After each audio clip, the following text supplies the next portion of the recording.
जमाना कहाँबाट कहाँ पुगिसकेको छ। हाम्रो बुटिकमा त अहिले नि मान्छेहरू आउनुहुन्छ के भन्नुहुन्छ 300 मा कुर्ता सुरुवाल सिलाइदिनु। अब अहिले चाहिँ 300 मा कुर्ता सुरुवाल सिलाउने भनेर त बुटिकमा त धेरै गाह्रो छ, किनकि हामी त प्रोफेसनल हो। हामी भर्खर सिकारुको त होइन। हामी यहाँबाट आउनलाई कति स्ट्रगल कति के गरेर हामी यहाँसम्म आइपुगेको। अब एउटा कुर्ता सुरुवालको कुरो होइन, तर हेर्दा त हामी धेरै स्ट्रगल गरेर यहाँ आएको छु। एउटा धागोले हजुरहरूले सिलाइदिनुहुन्छ, कति नै खर्च लाग्छ, तर त्यो यहाँसम्म आउने पीडा र त्यो स्ट्रगल त्यो त मलाई थाहा छ नि, कसरी यहाँसम्म मान्छे आइपुगेको छ।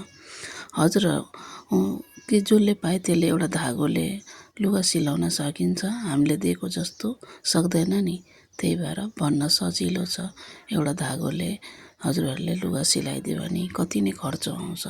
तर यहाँको जर्नी हाम्रो कस्तो छ त्यो बुझ्नुपर्छ।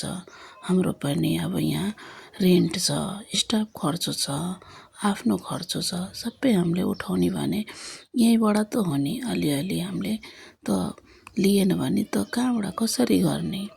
अब के भनौँ साथीहरू, हजुरहरूले नै भन्नु न, के 300 मा अहिले बुटिकमा कुर्ता सुरुवाल सिलाइन्छ त?